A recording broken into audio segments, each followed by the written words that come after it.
қазіргі қоғам құндылықтары, мәдениет және өркениет сөз мәдениеті бойынша бүгінгі сабағымыздың тақырыбы ұлттық руханиятымыздың өзегі тіл, фонетикалық тарау бойынша ережелер қайталаймыз, әдеби тіл және дауысты дыбыстардың жазылуын сіздермен қайталаймыз.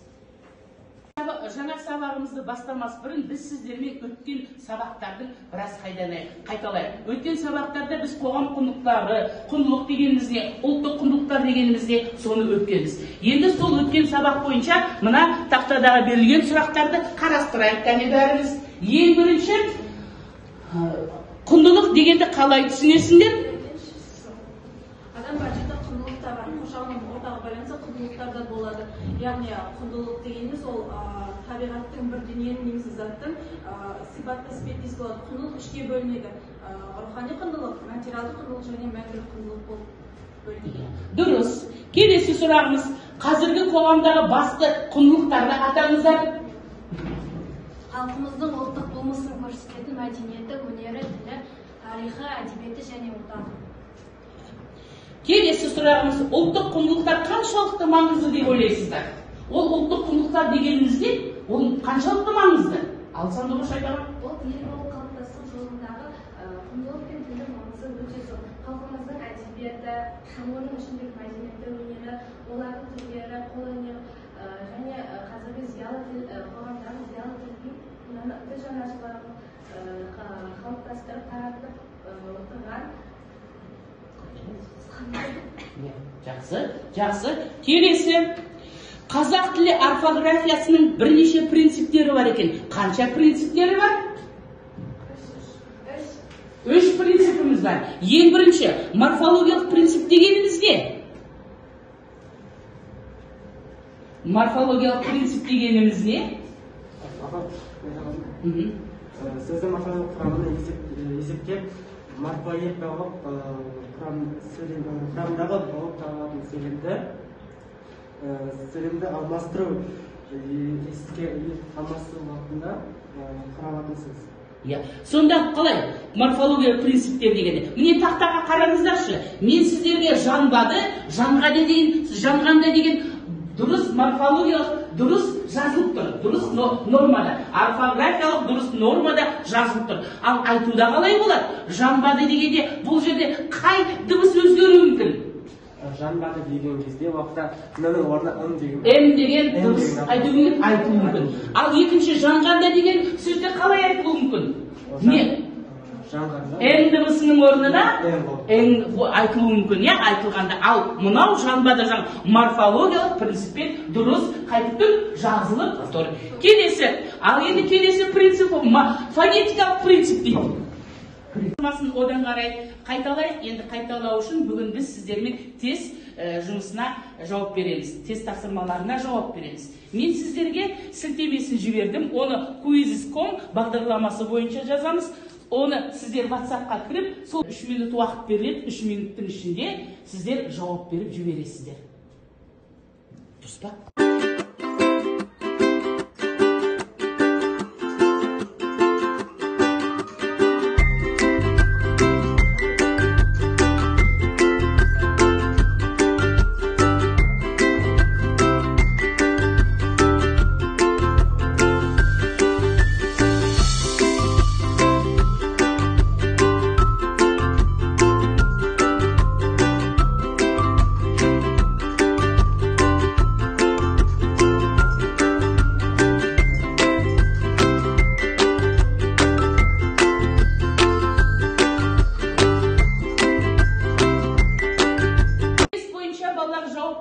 Қарап отырсақ, мына жерде Ақмаржан, Көркем, Олжас, Айзада, Айдана, Жанел, Елдос, Малика, тақым.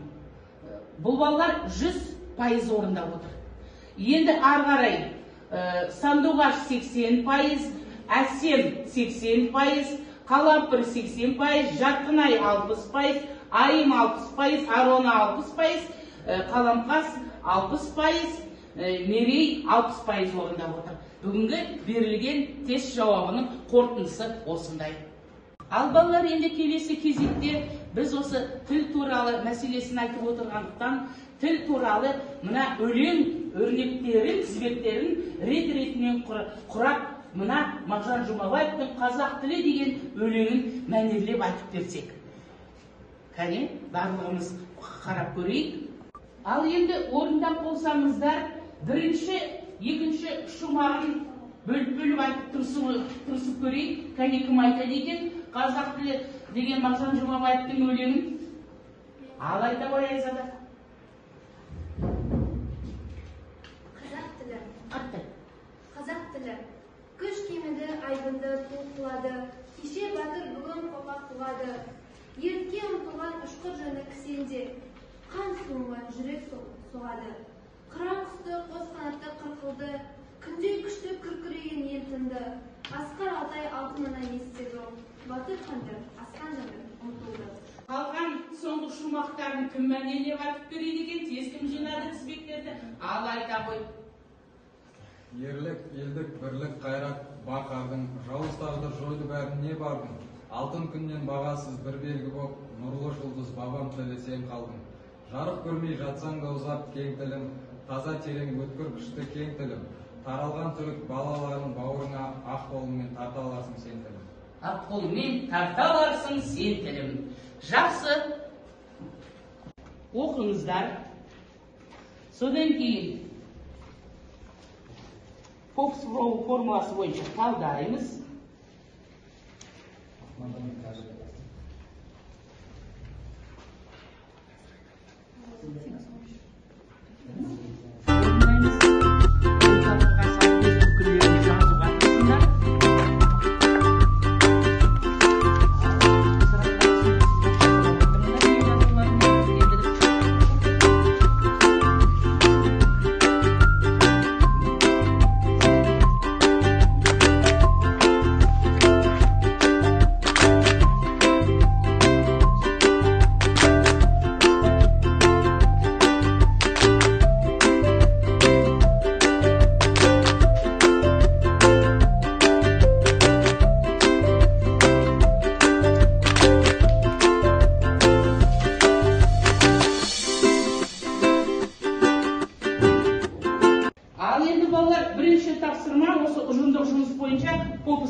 Бойынша өз ойымызды оқып отырған мәтін бойынша қорытындылайық.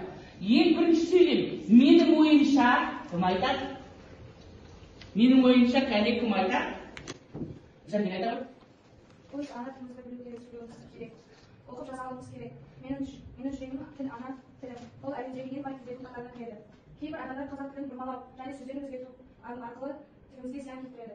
Менің пікірімше, өз ана тілін сақтау және дамыту әр адамзаттың міндет борышы. Жақсы, екінші сөйлем. Себебі мен оны былай түсіндірем. Кім айтады? Кім айтады?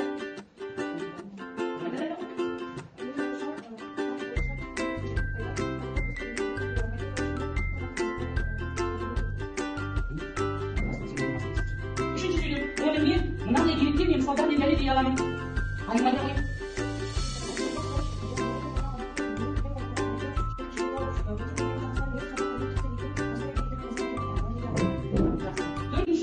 Осыған байланысты мен мынадай шешімге келдім.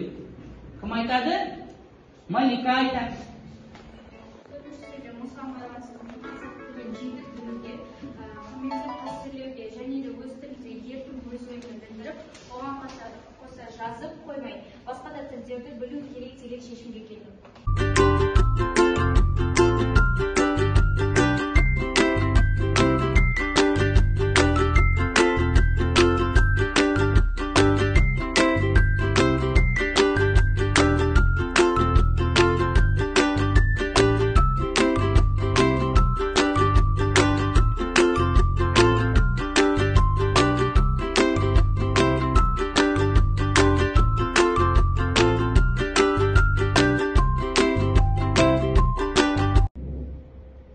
Ал енді балалар сабағымызды ары қарай жалғастырайық. Келесі бізде талқылау сұрақтары. Енді өздерің білесіңдер, алаш қайраткерлерінің бұрыннан мектептен де көріп жатырсыңдар, оқып жатсыңдар, телехабарлардан да көріп жатсыңдар, содан бірер сұрақты талқыласақ. Ең бірінші сұрағым, алаш қайраткерлері олар кімдер? Ал Ақмаржан айтады. Алаш қайраткерлері Ахмет Байтұрсынов, Мағжан Жұмабаев және Жүсіпбек Аймауытов. Кім айтады?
Орныққан нормалары, стилік жанрлық тармақтары бар, қоғамдық қызметтері әр алуан тіл.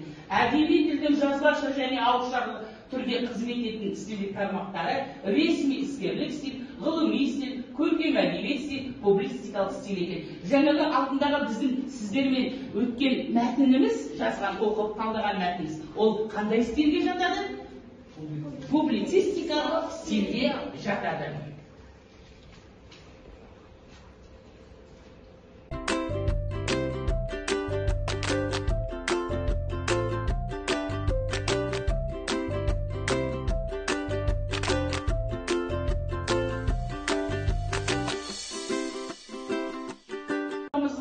Бүгінгі өтілген мәліметтер, сабақтар, тапсырмаларымыз бойынша кері байланыс жасайық.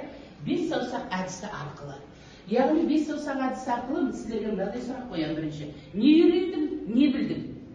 Қызықты жері, қандай мәселе қиындық туғызды? Ең құнды мәселе қандай болды? Менің ұсынысым деген. Осы 5 сұрақтарға кішкене ойланып, осы сұраққа жауап беретіндерің бар болса, қазір бірден жауап бере берулеріңізге болады. Ал, не білдім, не үйрендім дейді бүгінгі сабақ бойынша. Кім айтады? Айзада айтады. Мен бүгінгі сабақта алаш қайраткерлері туралы білдім. Не болды? Қай тақырып, қай тапсырма болды? Кім айтады екен? Кім айтады екен? Ал, Сандуғаш айта ғой. Мен бұл сабақта серілер тобының музыкасын тыңдап, сол музыканың мәтінінен ой түйіп, және де QGIS қосымшасы арқылы тапсырмаларды орындап, сол арқылы көп мәлімет білдім. Сол қызықты жері болды, иә? Ал, үшінші сұрағымыз, қандай мәселе қиындық туғызды деп ойлайсыздар? Ешқандай мәселе бүгінгі тақырып бойынша ешқандай қиындық тудырған жоқ. Одан өтіп бізде көп мәліметтер туралы өзіміз білдік. Жақсы. Ең құнды мәселе қандай болды деп ойлайсыңдар? Ең құнды бүгінгі өтілген сабақ бойынша кімге қандай мәселе құнды болды? Ал, Сандуғаш айта қойшы. Қазақ тілін ұрпақтан ұрпаққа сақтап қалуы, оның мысалға Қазақстанда көбінесе барлық қазақтар қазақ сөзі толық сөйлеп келмейді. Басқа ұлттардың өзі қазақтарға қызығы, сол арқылы қазақтардың тілін үйреніп, сол үшін өз тілімізді сақтап қалып, оны барынша дамытып, әлемдік тілдегі қатарына қоссақ. Жақсы. Келесі соңғысы менің ұсынысым. Енді бүгін сабақ бойынша жалпы тіл мәселесіне қандай ұсыныс беріп пікір айтар едіңдер? Кәне? Тағымай. Қазіргі кездегі қазақ тілін дамытып, рухани жаңғыруды бәрін дамытып рухани жаңғыртамыз, иә? Тағы қандай жақсы, Жарқынай, сенің ойың қалай? Ұсыныс, қандай ұсыныс пікірін білдіреді қазақ тілі туралы қазақ? Қазақ тілі біздің халқымыздың рухани байлығы. Оны біз сақтауымыз керек.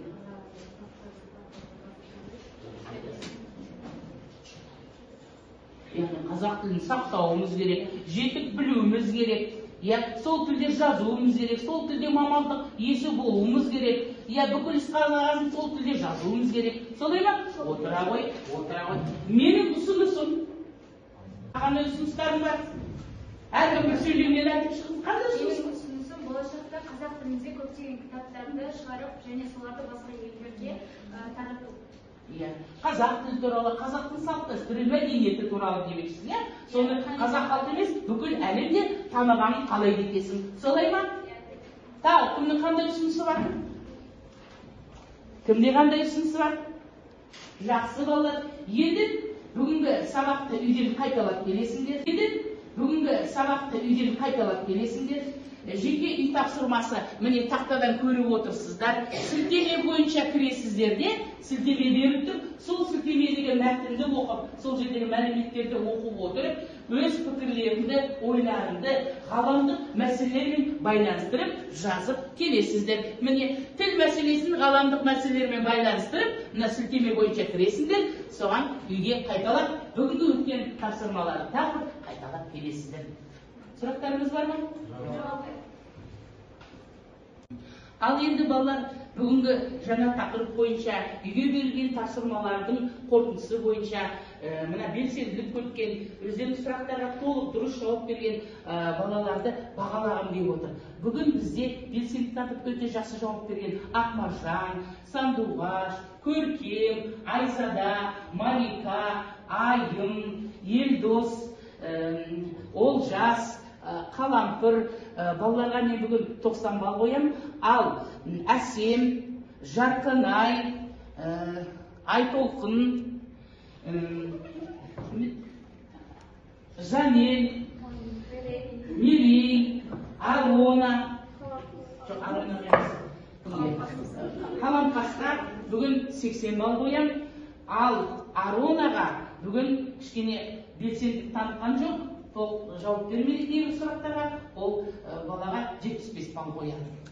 Түгелдеріңізді бағалап шықтым ғой дейді.